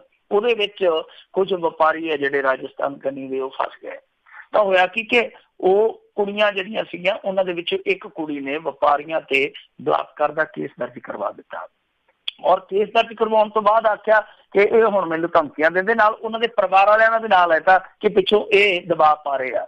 ਜਦੋਂ ਕਸੂਤਾ ਕੰਮ ਹੋ ਗਿਆ, ਕਲੋਟਾ ਕੰਮ ਹੋ ਗਿਆ, ਤੇ ਫਿਰ ਵਪਾਰੀਆਂ ਦੇ ਜਿਹੜੇ ਰਿਸ਼ਤੇਦਾਰ ਸੀ ਉਹਨਾਂ ਨੂੰ ਲਿਜਾਪਿਆ ਕਿ ਇਹਨਾਂ ਨੇ ਸਾਨੂੰ ਕਿਸੇ ਨੂੰ ਵੀ ਨਹੀਂ ਛੱਡਣਾ। ਉਹਨਾਂ ਆਖਿਆ ਕਿ ਤੁਸੀਂ ਨਿਬੇੜੋ, ਕਿਸ ਤਰ੍ਹਾਂ ਨਿਬੇੜਨੀ ਹੈ। ਤਾਂ ਇਹਨਾਂ ਨੇ ਦੱਸਦੇ ਕਰੋੜਾਂ ਦੇ ਵਿੱਚ ਡੀਲ ਕੀਤੀ ਉਹਨਾਂ ਵਪਾਰੀਆਂ ਦੇ ਨਾਲ। ਔਰ ਕੁਛ ਪੈਸਾ ਜਿਹੜਾ ਕਿ ਕਰੋੜ ਰੁਪਏ ਤੋਂ ਵੱਧ ਬਣਦਾ ਸੀ ਉਹ ਪਹਿਲਾਂ ਪੇਸ਼ਗੀ ਲੈ ਲਿਆ ਇਹਨਾਂ ਨੇ। ਤਾਂ ਜਿਹੜੀ ਰਕਮ ਬਕਾਇਆ ਸੀਗੀ ਉਹ ਜਦੋਂ ਲੈਣ ਲੱਗੇ ਤਾਂ ਸਾਰੀ ਗੇਮ ਕਿਉਂਕਿ ਫਿਕਸ ਸੀਗੀ, ਉਦੋਂ ਤੱਕ ਪੁਲਿਸ ਨੂੰ ਪਤਾ ਲੱਗ ਗਿਆ ਸੀਗਾ। ਫਿਰ ਇਹਨਾਂ ਨੂੰ ਨਾ ਫੜ ਲਿਆ ਗਿਆ। ਯਾਨੀ ਇਹ ਜਿਹੜੇ 3 ਸਾਥੀ ਸੀਗੇ ਮੋਹਿਤ ਗੋਇਲ ਦੇ, ਔਰ ਇਹ ਗੋਇਲ ਆਪ ਪੁਲਿਸ ਦੇ ਡਿੱਕੇ ਚੜ ਗਿਆ। ਸੋ ਹੁਣ ਉਹ ਜਿਵੇਂ ਆਂਦੇ ਹੁੰਦੇ ਆ ਨਾ ਕਿ 100 ਦਿਨ ਚੋਰ ਦਾ 1 ਦਿਨ ਸਾਧ ਦਾ, ਸੋ 1 ਦਿਨ ਹੁਣ ਸਾਧ ਦਾ ਆਇਆ। ਦੇਖੋ ਕੀ ਆ। ਪਰ ਮੇਰੇ ਖਿਆਲ ਦੇ ਨਾਲ ਜਿਹੜੇ ਲੋਕ ਆਪਣੇ ਘਰੇ ਉਹ ਬੈਲ ਤੇ ਨਹੀਂ ਸੁਣ ਸਕੇ, ਜਿਹੜੀ ਰਿੰਗਿੰਗ ਬੈਲਜ਼ ਦਾ ਫੋਨ ਸੀ ਉਹਦੀ, ਤਾਂ ਉਹ ਘੱਟੋ ਘੱਟ ਹੁਣ ਇੰਨੀ ਦੁਆ ਕਰਨਾ ਕਿ ਜਿਹੜਾ ਮੱਛਰ ਆ ਹਵਾਲਾ ਦੇ ਵਿੱਚ ਉਹ ਮੋਟਾ ਹੋਵੇ ਤੇ ਇਹਨੂੰ ਐਸੀਆਂ ਡੰਡੀਆਂ ਵੱਢੇ, ਘੱਟੋ ਘੱਟ ਇਹਦੇ ਰਿੰਗ ਪੈਣ ਵਾਲੇ ਹੋ ਜਾਣ। ਕਿਉਂਕਿ ਇਸ ਬੰਦੇ ਦੀ ਕਾਫੀ ਮੋਟੀ ਠੱਗੀ ਮਾਰੀ। ਔਰ ਸਿੱਧੇ ਤੌਰ ਤੇ ਇਹਦੇ ਨਾਲ ਕੁਝ ਲੋਕ ਇਹੋ ਜਿਹੇ ਖੜੇ ਸੀ ਜਿਨ੍ਹਾਂ ਨੇ ਇਹਨੂੰ ਬਹੁਤ ਹੱਦ ਤੱਕ ਬਚਾਇਆ। ਜੇਲ੍ਹ ਵੀ ਗਿਆ, ਕਿਸੇ ਨੂੰ ਕੰਨੋ ਕੰਨ ਪਤਾ ਹੀ ਨਹੀਂ ਲੱਗਿਆ ਆਮ ਬੰਦੇ ਨੂੰ ਕਿ ਮੈਂ ਜਿਸ ਬੰਦੇ ਹੱਥੋਂ ਠੱਗੀ ਦਾ ਸ਼ਿਕਾਰ ਹੋਇਆ ਉਹ ਬੰਦਾ ਜੇਲ੍ਹ ਦੇ ਵਿੱਚ ਜਾ ਕੇ ਆ ਵੀ ਗਿਆ। ਜੀ ਜੀ ਜੀ। ਅਗਲੀ ਜਿਹੜੀ ਆਪਾਂ ਗੱਲ ਕਰਦੇ ਹਾਂ, ਕਹਿੰਦੇ ਸ਼ਿਲਾਂਗ ਤੋਂ ਇੱਕ ਵਾਰੀ ਫੇਰ ਆਈ ਚਿੰਤਾਜਨਕ ਖਬਰ। ਦੇਖੋ, ਆਪਾਂ ਕੱਲ ਹੀ ਗੱਲ ਕਰਦੇ ਪਏ ਸਾਂ ਕਿ ਸ਼ਿਲਾਂਗ ਦੇ ਵਿੱਚ ਕੀ ਕੁਛ ਵਾਪਰਦਾ ਪਿਆ। ਸ਼ਿਲਾਂਗ ਦੇ ਵਿੱਚੋਂ ਹੁਣ ਜਿਹੜੀ ਅਪਡੇਟ ਆਈ ਆ, ਕਿਉਂਕਿ ਬਹੁਤ ਸਾਰੇ ਲੋਕਾਂ ਨੇ ਜਿਹੜਾ ਉੱਥੇ ਜਾ ਕੇ ਸ਼ਿਲਾਂਗ ਦੇ ਵਿੱਚ ਵਰਤਾਰਾ ਵਾਪਰਿਆ ਸੀ ਉਹ ਵੇਖਿਆ, ਫਿਰ ਉਸ ਤੋਂ ਬਾਅਦ ਉਹ ਵਾਪਸ ਪੰਜਾਬ ਪਰਤ ਆਏ। ਤਾਂ ਜਿਹੜੇ ਉੱਥੇ ਉਹ ਸੋਰਸਸ ਬਣਾ ਕੇ ਆਏ ਸੀਗੇ ਉਹਨਾਂ ਤੋਂ ਪਲ ਦਰ ਪਲ ਉਹ ਜਾਣਕਾਰੀ ਇਕੱਤਰ ਕਰਦੇ ਰਹਿੰਦੇ ਆ। ਕੁਛ ਮੀਡੀਆ ਦੇ ਨਾਲ ਜੁੜੇ ਨੌਜਵਾਨ ਹੋ ਗਏ ਸਨ ਜਿਨ੍ਹਾਂ ਨੇ ਆਪਣੇ ਸੋਰਸਸ ਉੱਥੇ ਬਣਾਏ ਹੋਏ ਆ। ਤਾਂ ਹੁਣ ਜਿਹੜੀ ਉੱਥੋਂ ਸੋਰਸਸ ਦੇ ਹਵਾਲਿਆਂ ਨਾਲ ਖਬਰ ਆਉਂਦੀ ਪਈ ਆ ਉਹ ਵਾਕਈ ਚਿੰਤਾਜਨਕ ਆ, ਵਾਕਈ ਫਿਕਰਮੰਦੀ ਵਾਲੀ ਆ। ਕਿ ਦੱਸਦੇ ਆ ਕਿ ਸ਼ਿਲਾਂਗ ਦੀਆਂ ਲੋਕਲ 12 ਜਥੇਬੰਦੀਆਂ ਜਿਹੜੀਆਂ ਸੀਗੀਆਂ ਉਹ ਦੱਸਦੇ ਆ ਕਿ ਕੱਲ ਉਪ ਮੁੱਖ ਮੰਤਰੀ ਨੂੰ ਮਿਲ ਕੇ ਆਈਆਂ। ਯਾਨੀ ਜਦੋਂ ਆਪਾਂ ਕੱਲ ਗੱਲ ਕਰਦੇ ਪਏ ਸਾਂ ਕਿ ਸਭ ਕੁਛ ਠੀਕ ਠਾਕ ਹੋ ਰਿਹਾ, ਤਾਂ ਮਾਮਲਾ ਜਿਹੜਾ ਉਦੋਂ ਵੀ ਆਪਾਂ ਵਿਚਾਰਿਆ ਸੀ ਇਸੇ ਪੱਖ ਤੋਂ ਵਿਚਾਰਿਆ ਸੀਗਾ ਕਿ ਸਭ ਕੁਛ ਠੀਕ ਤਾਂ ਹੈ, ਪਰ ਅੰਦਰ ਖਾਤੇ ਉਹ ਜਿਹੜੀ ਸਿੱਖਾਂ ਦੀ ਜ਼ਮੀਨ ਹੈ ਜਿਹਦੇ ਤੇ ਅੱਖ ਹੈ ਬਹੁਤ ਸਾਰੇ ਲੋਕਾਂ ਦੀ, ਉਹਨੂੰ ਲੈ ਕੇ ਜਦੋਜਹਿਦ ਮਾਰਾਮਾਰ ਅੰਦਰੋਂ ਖਾਤੇ ਚੱਲਦੀ ਪਈ ਹੈ। ਤਾਂ ਇਹ ਜਿਹੜੀਆਂ 12 ਜਥੇਬੰਦੀਆਂ ਸੀ, ਉਪ ਮੁੱਖ ਮੰਤਰੀ ਜਿਹੜਾ ਪ੍ਰੈਜ਼ੀਡੈਂਟ ਇੰਗ ਸਾਂਝ ਆ ਉਹਨੂੰ ਜਾ ਕੇ ਮਿਲ ਕੇ ਮੰਗ ਪੱਤਰ ਸੌਂਪ ਕੇ ਆਈਆਂ। ਮੰਗ ਪੱਤਰ ਕੀ ਆ? ਉਹਦੇ ਵਿੱਚ ਕੁਛ ਨੁਕਤੇ ਇਹਨਾਂ ਨੇ ਦਿੱਤੇ ਆ। ਪਹਿਲਾ ਨੁਕਤਾ ਇਹੋ ਆ ਕਿ 8 ਦਿਨ ਦੇ ਅੰਦਰ ਅੰਦਰ ਸਿੱਖਾਂ ਤੋਂ ਇਹ ਇਲਾਕਾ ਜਿਹੜਾ ਉਹ ਖਾਲੀ ਕਰਵਾਇਆ ਜਾਵੇ। ਮਤਲਬ ਜਿੱਥੇ ਉਹ ਰਹਿੰਦੇ ਆ ਉਹ ਇਲਾਕਾ ਖਾਲੀ ਕਰਵਾਇਆ ਜਾਵੇ 8 ਦਿਨਾਂ ਦੇ ਅੰਦਰ ਅੰਦਰ। ਦੂਸਰਾ ਹੈ ਕਿ ਯੂਨਾਈਟਿਡ ਸਿੱਖਸ ਜਿਹੜੇ ਆ ਉਹ ਮਸਲੇ ਦੇ ਵਿੱਚ ਦਖਲ ਨਾ ਦੇਣ, ਯਾਨੀ ਜਿਹੜੀ ਜਥੇਬੰਦੀ ਆ ਉਹ ਇਸ ਮਾਮਲੇ ਦੇ ਵਿੱਚ ਆ ਕੇ ਟੰਗ ਨਾ ਡਾਵੇ। ਘੱਟ ਗਿਣਤੀ ਕਮਿਸ਼ਨ ਦੇ ਕੋਲ ਕਿਉਂਕਿ ਇਹ ਮਸਲਾ ਪਹੁੰਚਿਆ ਹੋਇਆ, ਤੇ ਨਾਲ ਇਹ ਨੁਕਤਾ ਰੱਖਿਆ ਗਿਆ ਕਿ ਘੱਟ ਗਿਣਤੀ ਕਮਿਸ਼ਨ ਨੂੰ ਵੀ ਆਖਿਆ ਜਾਵੇ ਕਿ ਉਹ ਇਸ ਮਸਲੇ ਤੋਂ ਦੂਰ ਰਹੇ। ਹੁਣ ਤੁਸੀਂ ਆਪ ਅੰਦਾਜ਼ਾ ਲਾ ਲਓ ਕਿ ਜਿਹੜਾ ਕੌਮੀ ਘੱਟ ਗਿਣਤੀ ਕਮਿਸ਼ਨ ਆ ਉਹਨੂੰ ਵੀ ਕਿਹਾ ਜਾ ਰਿਹਾ ਕਿ ਤੂੰ ਪਾਸੇ ਰਹਿ, ਇਹ ਮਸਲਾ ਜਿਹੜਾ ਉਹ ਸਾਡਾ। ਫਿਰ ਇਸ ਤੋਂ ਇਲਾਵਾ ਇਹ ਹੈ ਕਿ ਸਿੱਖਾਂ ਦੇ ਇਲਾਕੇ ਨੂੰ ਪੰਜਾਬੀ ਲੇਨ ਨਹੀਂ ਹਰੀਜਨ ਬਸਤੀ ਕਿਹਾ ਜਾਵੇ। ਹੁਣ ਦੇਖੋ, ਹਰੀਜਨ ਸ਼ਬਦ ਕਦੋਂ ਦਾ ਭਾਰਤ ਨੇ ਵਰਤਣਾ ਛੱਡਿਆ ਹੋਇਆ, ਇਹ ਜਾ ਕੇ ਫਿਰ ਕਹਿੰਦੇ ਪਿਆ ਕਿ ਹਰੀਜਨ ਬਸਤੀ ਕਿਹਾ ਜਾਵੇ। ਇਹ ਨਫ਼ਰਤ ਹੈ। ਦੇਖ ਲਓ, ਇਹ ਜਿਹੜੀ ਮਨਾਂ ਦੇ ਵਿੱਚ ਮਾਨਸਿਕਤਾ ਦੇ ਵਿੱਚ ਖੁੱਬੀ ਹੋਈ ਨਫ਼ਰਤ ਹੈ ਨਾ, ਉਹੀ ਨਿਕਲਦੀ ਪਈ ਆ। ਫਿਰ ਇੱਕ ਚੀਜ਼ ਹੋਰ ਵੀ ਸਾਹਮਣੇ ਆਉਂਦੀ ਪਈ ਆ ਕਿ ਇਹ ਜਿਹੜਾ ਉੱਥੇ ਖਾਸੀ ਕਬੀਲਾ, ਇਹਦਾ ਖਾਸ ਤੌਰ ਤੇ ਇੱਕ ਸੰਗਠਨ ਹੈ ਵਿਦਿਆਰਥੀ ਸੰਗਠਨ KSU, ਜਿਹਨੂੰ ਖਾਸੀ ਸਟੂਡੈਂਟ ਯੂਨੀਅਨ ਕਹਿੰਦੇ ਆ। ਤਾਂ ਇਹਦੀ ਸਾਰੀ ਜਿਹੜੀ ਵਾਗਡੋਰ ਸੀ 12 ਜਥੇਬੰਦੀਆਂ ਦੇ ਸਮਾਰਚ ਦੀ ਜਾਂ ਮੰਗ ਪੱਤਰ ਦੇਣ ਵਾਲੀ ਕਮੇਟੀ, ਤਾਂ ਇਹੀ ਲੋਕ ਜਿਹੜੇ ਸੀਗੇ ਖਾਸੀ ਸਟੂਡੈਂਟ ਯੂਨੀਅਨ ਵਾਲੇ ਇਹੀ ਲੀਡ ਕਰਦੇ ਪਏ ਸੀ, ਇਹਨਾਂ ਨੂੰ ਅਗਵਾਈ ਇਹੋ ਕਰਦੇ ਪਏ ਸੀਗੇ। ਸੋ ਕੁੱਲ ਮਿਲਾ ਕੇ ਉਹੀ ਮਸਲਾ, ਮੇਨ ਨੁਕਤਾ ਉਹੀ ਆ ਕਿ ਕਿਸੇ ਤਰੀਕੇ ਦੇ ਨਾਲ ਇਹਨਾਂ ਸਿੱਖਾਂ ਨੂੰ ਇੱਥੋਂ ਧੱਕਾ ਕੇ ਬਾਹਰ ਕੱਢਿਆ ਜਾਵੇ। ਅੱਜ ਸਿੱਖਾਂ ਦੀ ਵਾਰੀ ਆ, ਕੱਲ ਨੂੰ ਉੱਥੇ ਬਿਹਾਰੀ ਰਹਿੰਦੇ ਆ ਜਿਹੜੇ, ਉਹਨਾਂ ਨੂੰ ਫੜ ਕੇ ਵਿੱਚੋਂ ਬਾਹਰ ਕੱਢ ਦੇਣਗੇ। ਪਰਸੋਂ ਜਿਹੜੇ ਬੰਗਾਲੀ ਆ ਫਿਰ ਉਹਨਾਂ ਨੂੰ ਕੱਢ ਦੇਣਗੇ। ਦਾ ਮਤਲਬ ਆ ਕਿ ਜਿਹੜਾ ਬਾਹਰੋਂ ਗਿਆ ਬੰਦਾ ਉਹ ਕਿਤੇ ਰਹਿ ਨਹੀਂ ਸਕਦਾ ਫਿਰ ਇੰਡੀਆ ਦੇ ਵਿੱਚ। ਉਹ ਸੰਵਿਧਾਨ ਕਿੱਥੇ ਆ, ਵਿਧੀ ਵਿਧਾਨ ਕਿੱਥੇ, ਸਮਝ ਤੋਂ ਪਰੇ ਦੀ ਗੱਲ ਆ। ਜਦੋਂ ਹਾਈ ਕੋਰਟ ਉਹਨਾਂ ਦੇ ਹੱਕ 'ਚ ਫੈਸਲਾ ਸੁਣਾ ਚੁੱਕਾ, ਪੌਣੀ 2 ਸਦੀਆਂ ਤੋਂ ਉੱਥੇ ਬੈਠੇ ਆ ਇਹ ਲੋਕ, ਉਹਨਾਂ ਨੂੰ ਪੈਂਦੇ ਆ ਜਿਵੇਂ ਕੋਈ ਪੌਦਾ ਬੂਟਾ ਹੋਣ ਕੇ ਖੱਗ ਕੇ ਇੱਕ ਵਿਹੜੇ 'ਚ ਦੂਜੇ ਵਿਹੜੇ 'ਚ ਲਾ ਦੇਣਾ। ਸੋ ਜ਼ਰੂਰਤ ਇਸੇ ਗੱਲ ਦੀ ਹੈ। ਮੈਂ ਕੱਲ ਵੀ ਅਪੀਲ ਕੀਤੀ ਸੀ, ਅੱਜ ਵੀ ਇਹੋ ਹੀ ਗੱਲ ਕਰਾਂਗੇ ਕਿ ਜਾਂ ਤੇ ਕੇਂਦਰ ਤੱਕ ਪਹੁੰਚ ਕੀਤੀ ਜਾਵੇ। ਇਹ ਉਹੀ ਸਟੇਟ ਆ ਜਿੱਥੇ ਭਾਰਤੀ ਜਨਤਾ ਪਾਰਟੀ ਨੇ ਮਹਿਜ ਸਿਰਫ 2 ਸੀਟਾਂ ਜਿੱਤੀਆਂ ਤੇ ਸਰਕਾਰ ਬਣਾ ਲਈ ਧੱਕਾ ਕੇ। ਇਹ ਉਹੀ ਭਾਰਤੀ ਜਨਤਾ ਪਾਰਟੀ ਹੈ ਜਿਹਦੇ ਨਾਲ ਅਕਾਲੀ ਹੈ ਜਿਹੜੇ ਆ ਥੋੜੇ ਦਿਨ ਪਹਿਲਾਂ ਹੀ ਸਿਰ ਨਾਲ ਸਿਰ ਜੋੜ ਕੇ ਬੈਠੇ ਆ। ਤੇ ਜਦੋਂ ਅਮਿਤ ਸ਼ਾਹ ਇੱਥੇ ਆਇਆ ਸੀਗਾ ਇਹਨਾਂ ਦੇ ਦਰ ਤੇ, ਉਹ ਧੂੜਾ ਪੱਕਦਾ ਫਿਰਦਾ। ਦੇਖੋ, ਸ਼ਿਵ ਸੈਨਾ ਵਾਲੇ, ਉਹਨਾਂ ਤੋਂ ਸਿੱਖਣਾ ਚਾਹੀਦਾ ਅਕਾਲੀਆਂ ਨੂੰ ਪੂਰਾ ਮਾਸਾ। ਉਹ ਅੱਗੋਂ ਕੁੱਦ ਕੇ ਪੈਂਦੇ ਇਹਨਾਂ ਨੂੰ, ਤੇ ਇਹ ਸਰੋਪੇ ਗੱਲ 'ਚ ਪਾ ਕੇ ਤੇ ਉੱਥੇ ਹੱਥ ਜੋੜ ਕੇ ਬੈਠੇ ਰਹਿੰਦੇ ਉਹਦੇ ਸਾਹਮਣੇ। ਘੱਟੋ ਘੱਟ ਇੰਨੀਆਂ ਗੱਲਾਂ ਤੇ ਕਰ ਸਕਦੇ ਆ ਕਿ ਪਹਿਲਾਂ ਤੁਸੀਂ ਗੁਜਰਾਤ ਦੇ ਵਿੱਚ ਜਾ ਕੇ ਜਾੜਾ ਕਰ ਦਿੱਤਾ, ਇੱਥੇ ਅਸੀਂ ਤੁਹਾਨੂੰ ਪੱਗ ਬਣਾਈ ਮੋਦੀ ਸਾਹਿਬ, ਤੇ ਉੱਥੇ ਜਾ ਕੇ ਤੁਸੀਂ ਪੱਗ ਖੋਲਤੀ ਸਾਡੀ। ਤੇ ਆਹ ਮਸਲਾ ਜਿਹੜਾ ਘੱਟੋ ਘੱਟ ਇਸ ਮੌਕੇ ਤੇ, ਜਦੋਂ ਕਿ ਗਰਜਾਂ ਸੀਗੀਆਂ, ਸਿਆਸੀ ਗਰਜਾਂ ਸੀਗੀਆਂ, ਭਾਰਤੀ ਜਨਤਾ ਪਾਰਟੀ ਨੂੰ ਗਰਜਾਂ ਖਿੱਚ ਕੇ ਲੈ ਕੇ ਆਈਆਂ ਪੰਜਾਬ 'ਚ, ਆਹ ਮੁੱਦਾ ਘੱਟੋ ਘੱਟ ਉੱਥੇ ਵਿਚਾਰਿਆ ਜਾ ਸਕਦਾ ਸੀ। ਵਿਚਾਰਿਆ ਨਹੀਂ, ਇਹਦਾ ਹੱਲ ਵੀ ਕੀਤਾ ਜਾ ਸਕਦਾ ਸੀ। ਜੀ ਜੀ ਜੀ। ਅਗਲੀ ਜਿਹੜੀ ਆਪਾਂ ਗੱਲ ਕਰਦੇ ਮਿੰਟੂ ਜੀ, ਵੀ ਕਹਿੰਦੇ ਸਿਮਰਜੀਤ ਬੈਂਸ ਨੇ ਹੁਣ ਦੁੱਧ ਵਾਲੇ ਜਾ ਰੜਕੇ ਆ। ਦੇਖੋ ਸਿਮਰਨਜੀਤ ਬੈਂਸ ਬੇਸ਼ੱਕ ਰਾਜਨੀਤੀ ਕਰਦਾ, ਪਰ ਜਿਸ ਤਰੀਕੇ ਨਾਲ ਉਹ ਇਸ ਤਰ੍ਹਾਂ ਦੀਆਂ ਛਾਪਾਮਾਰੀਆਂ ਕਰਦਾ, ਵਾਕਈ ਇਹ ਤੋਂ ਲੱਗਦਾ ਕਿ ਉੱਥੇ ਡਰ ਤੇ ਹੋਊਗਾ ਨਾ ਆਲੇ ਦੁਆਲੇ ਕਿ ਬੈਂਸ ਨਾ ਆ ਜਾਣਾ। ਜੀ ਇੱਕ ਧੁੜਕੂ ਹੁੰਦਾ, ਤਾਂ ਇਹ ਜਿਹੜਾ ਧੁੜਕੂ ਹੁੰਦਾ ਇਹ ਸਭ ਤੋਂ ਵੱਡਾ ਮੈਂ ਕਹੂੰਗਾ ਕਿ ਕਾਨੂੰਨ ਸਮਝ ਲਓ ਜਾਂ ਕਾਨੂੰਨੀ ਡੰਡਾ ਸਮਝ ਲਓ। ਜੇ ਡਰ ਪਏ ਆ ਨਾ ਕਿਸੇ ਅਫਸਰਸ਼ਾਹੀ ਹੋਵੇ ਚਾਹੇ ਕੋਈ ਆਵਾਮ ਆ, ਤਾਂ ਉਹ ਇੱਕ ਜਿਹੜਾ ਧੁੜਕੂ ਲੱਗਾ ਰਹਿੰਦਾ ਕਿ ਹਾਂ ਕੋਈ ਆ ਨਾ ਜਾਵੇ, ਕੋਈ ਆ ਨਾ ਜਾਵੇ, ਇੱਧਰੋਂ ਨਾ ਜਾਵੇ, ਇੱਧਰ ਨਾ ਜਾਵੇ, ਤਾਂ ਉਹ ਬਹੁਤ ਕੁਛ ਠੀਕ ਕਰ ਦਿੰਦਾ ਜਿਹੜਾ ਧੁੜਕੂ ਹੁੰਦਾ। ਤਾਂ ਇਹ ਧੁੜਕੂ ਜ਼ਰੂਰ ਉੱਥੇ ਪੈਦਾ ਕਰੀ ਬੈਠੇ ਆ। ਰਾਜਨੀਤੀ ਤੇ ਚਲੋ ਸਾਰੇ ਰਾਜਨੀਤਿਕ ਲੋਕਾਂ ਨੇ ਕਰਨੀ ਹੈ ਸੋ ਕਰਨੀ ਹੈ। ਇਹ ਮਸਲਾ ਹੈਗਾ ਵੇਰਕਾ ਦੇ ਨਾਲ ਜੁੜਿਆ। ਤੁਹਾਨੂੰ ਪਤਾ ਵੇਰਕਾ ਇੱਕ ਬਹੁਤ ਵੱਡਾ ਬ੍ਰਾਂਡ ਆ ਦੁੱਧ ਇੰਡਸਟਰੀ ਦਾ। ਤਾਂ ਇਹਨਾਂ ਨੇ ਜਾ ਕੇ ਉਹਨਾਂ ਨੂੰ ਰਿੜਕਿਆ, ਜਿਹੜਾ ਸ਼ਬਦ ਤੁਸੀਂ ਇਸਤੇਮਾਲ ਕੀਤਾ ਵਾ, ਤੇ ਇਹਨਾਂ ਨੇ ਜਾ ਕੇ ਉੱਥੇ ਜੋ ਖੁਲਾਸਾ ਕੀਤਾ, ਜੋ ਦਾਅਵਾ ਕੀਤਾ, ਉਹ ਹੈਰਾਨ ਕਰਦਾ। ਪਰ ਦੇਖੋ ਇਹ ਕੰਮ ਕਿਹਦਾ? ਇਹ ਕੰਮ ਹੈਗਾ ਸਰਕਾਰੀ ਮਸ਼ੀਨਰੀ ਦਾ। ਵੈਸੇ ਤੇ ਇਹ ਵੀ ਸੰਵਿਧਾਨਕ ਅਹੁਦੇ ਤੇ ਬੈਠੇ ਇਸ ਤਰ੍ਹਾਂ ਦੀਆਂ ਚੀਜ਼ਾਂ ਕਰ ਸਕਦੇ ਆ, ਪਰ ਇਹਦਾ ਮਤਲਬ ਹੈ ਕਿ ਜਿਹੜੇ ਵਿਭਾਗ ਜਿਨ੍ਹਾਂ ਦੇ ਮੋਢੇ ਤੇ ਇਹੋ ਜਿਹੀਆਂ ਚੀਜ਼ਾਂ ਕਰਨ ਦੀ ਜ਼ਿੰਮੇਵਾਰੀ ਆ, ਉਹ ਸੁੱਤੇ ਆ ਜਾਂ ਕੋਈ ਦਵਾਈ ਬੂਟੀ ਲੈ ਕੇ ਉਹਨਾਂ ਤੋਂ ਫੇਰ ਉਹ ਘੜੇ ਮਾਰੀ ਜਾਂਦੇ ਮਸਲੇ ਹੋ ਕੇ। ਖੈਰ ਸਿਮਰਨਜੀਤ ਬੈਂਸ ਨੇ ਉੱਥੇ ਜੋ ਇਹ ਹੇਰਾਫੇਰੀ ਕੱਢੀ ਆ ਜਾਂ ਕੱਢਣ ਦਾ ਦਾਅਵਾ ਕੀਤਾ, ਉਹ ਇਹੋ ਹੀ ਆ ਕਿ ਦੁੱਧ ਦੇ ਪੈਕਟਾਂ ਤੇ ਜਿਹੜੀ ਫੈਂਟ ਲਿਖੀ ਹੁੰਦੀ ਆ, ਉਹ ਲਿਖੀ ਹੁੰਦੀ ਆ ਇਹਨਾਂ ਨੇ 4.5 ਭਾਵ 4.5 ਜੀ, ਜਦ ਕਿ ਇਹਨਾਂ ਨੇ ਫਿਰ ਉਹੀ ਪੈਕਟ ਜਾ ਕੇ ਚੱਕ ਕੇ ਉੱਥੋਂ ਵੇਰਕਾ ਮਿਲਕ ਪਲਾਂਟ ਦੇ ਵਿੱਚੋਂ ਜਦੋਂ ਇਹਨਾਂ ਨੇ ਲੈਬੋਰਟਰੀ ਦੇ ਵਿੱਚ ਚੈੱਕ ਕੀਤਾ, SNF ਦੀ ਜਿਹੜੀ ਹੈਗੀ ਸੀਗੀ ਫੈਂਟ, ਉਹ 8.5 ਦੀ ਬਜਾਏ 8.1 ਨਿਕਲੀ, ਤੇ ਜਦ ਕਿ ਜਿਹੜੀ 4.5 ਵਾਲੀ ਸੀ ਉਹ 4.1 ਨਿਕਲੀ। ਤਾਂ ਇਤੋਂ ਫਿਰ ਇਹਨਾਂ ਨੇ ਅੰਕੜਾ ਜਿਹੜਾ ਉਹ ਵੀ ਫਿਗਰ ਆਊਟ ਕੀਤਾ। ਉਹ ਦੱਸਿਆ ਕਿ ਇੱਕ ਦਿਨ ਦੇ ਵਿੱਚ ਇਹਨਾਂ ਦੇ ਬਹੁਤ ਸਾਰੇ ਪੈਕਟਾਂ ਦੀ ਸਪਲਾਈ ਹੁੰਦੀ ਹੈ, ਜਿਹੜੀ ਗਿਣਤੀ ਆ ਉਹ ਲਗਭਗ 11 ਲੱਖ ਦੇ ਕਰੀਬ ਬਣਦੀ ਹੈ। ਤੇ ਵੇਰਕਾ 11 ਲੱਖ ਦੁੱਧ ਦੇ ਪੈਕਟ ਸਪਲਾਈ ਕਰਦਾ, ਤੇ ਹਰੇਕ ਪੈਕਟ ਦੇ ਪਿੱਛੇ ਇਹ 5 ਤੋਂ 6 ਰੁਪਏ ਜਿਹੜਾ ਫੈਂਟ ਦੇ ਹਿਸਾਬ ਨਾਲ ਵੱਧ ਵਸੂਲੀ ਜਾਂਦਾ, ਕਿਉਂਕਿ ਫੈਂਟ 4.5 ਦੀ ਹੈ ਵਿੱਚ 4.1 ਦੀ ਹੈ, ਯਾਨੀ ਪੈਸੇ ਆ ਜਿਹੜੇ ਉਹ 4.5 ਦੇ ਵਸੂਲ ਕੀਤੇ ਜਾ ਰਹੇ। ਯਾਨੀ ਇੱਕ ਪੈਕਟ ਦੇ ਵਿੱਚੋਂ 5 ਤੋਂ 6 ਰੁਪਏ ਜਿਹੜੇ ਆ ਇਹ ਲੁੱਤਰੀ ਦੇ ਵਜੋਂ ਲਾਈ ਜਾਂਦੇ ਆ। ਔਰ ਇਹਦਾ ਮਤਲਬ ਹੈ ਕਿ ਰੋਜ਼ਾਨਾ ਇਹ 53,75,000 ਰੁਪਏ ਦੀ ਠੱਗੀ ਮਾਰ ਲੈਂਦੀ ਆ, ਜਿਹੜੀ ਕਿ ਸਾਲਾਨਾ ਬਣ ਜਾਂਦੀ ਹੈ 200 ਕਰੋੜ ਰੁਪਇਆ। ਸੋ ਇਹਨਾਂ ਨੇ ਇਹ ਦਾਅਵਾ ਕੀਤਾ ਕਿ 200 ਕਰੋੜ ਰੁਪਏ ਦੀ ਇਹ ਠੱਗੀ ਹੈ ਇੱਕ ਸਾਲ ਦੀ। ਵੈਸੇ ਬੈਂਸ ਬ੍ਰਦਰਸ ਨੇ ਇੱਕ ਵਾਰੀ ਤੁਹਾਨੂੰ ਯਾਦ ਹੋਣਾ ਬਾਰਦਾਨੇ ਵਾਲੀ ਠੱਗੀ ਦਾ ਵੀ ਖੁਲਾਸਾ ਕੀਤਾ ਸੀ, ਔਰ ਅਸੈਂਬਲੀ ਦੇ ਵਿੱਚ ਬੋਰੀਆਂ ਲੈ ਗਏ ਸੀ। ਅੱਜ ਤੱਕ ਉਸ ਸਕੈਮ ਦੀ, ਉਸ ਘੁਟਾਲੇ ਦੀ ਜਾਂਚ ਪੜਤਾਲ ਨਹੀਂ ਹੋਈ। ਸੋ ਇਹਨਾਂ ਦੇ ਮੁੱਦੇ ਚੁੱਕਣ ਦਾ ਢੰਗ ਇੱਕ ਵੱਖਰਾ, ਔਰ ਇਹ ਉਹੋ ਜਿਹੇ ਮੁੱਦੇ ਲਿਆਉਂਦੇ ਆ ਜਿਹੜੇ ਕਿਸੇ ਨੇ ਕਿਆਸੇ ਨਹੀਂ ਹੁੰਦੇ, ਜਿਹੜੇ ਕਿਸੇ ਨੇ ਕਦੇ ਇਹ ਕਿਆਸਰਾਈ ਨਹੀਂ ਕੀਤੀ ਹੁੰਦੀ ਕਿ ਇਹ ਵੀ ਗਬਨ ਦੇ ਰੂਪ ਦੇ ਵਿੱਚ ਜਾਂ ਹੇਰਾਫੇਰੀ ਦੇ ਰੂਪ ਦੇ ਵਿੱਚ ਅੰਜਾਮ ਦਿੱਤੇ ਜਾ ਰਹੇ ਆ। ਸੋ ਹੁਣ ਜਿਹੜਾ ਵੇਰਕਾ ਮਿਲਕ ਪਲਾਂਟ ਆ ਉਹ ਕਹਿੰਦਾ ਜੀ ਦੇਖੋ ਜਿਹੜਾ ਇਹ ਮਾਪਦੰਡ ਤੈਅ ਕਰਦਾ ਜਾਂ ਜਿਹੜੀ ਸਾਡੀ ਮਸ਼ੀਨਰੀ ਆ, ਹੋ ਸਕਦਾ ਉਹਦੇ 'ਚ ਕੋਈ ਥੋੜੀ ਬਹੁਤ ਗੜਬੜ ਹੋ ਗਈ ਹੋਵੇ, ਪਰ ਇਹ ਕਹਿੰਦੇ ਆ ਕਿ ਗੜਬੜ ਜਿਹੜੀ ਆ ਉਹ ਲੰਮੇ ਚਿਰ ਤੋਂ ਹੋ ਰਹੀ ਸੀਗੀ। ਸੋ ਇਹ ਆ ਮਸਲਾ, ਇਹ ਆ ਮਾਮਲਾ। ਹੁਣ ਦੇਖਦੇ ਹਾਂ ਕਿ ਅੱਗੇ ਇਸ ਮਾਮਲੇ ਦੇ ਵਿੱਚ ਕੀ ਬਣਦਾ।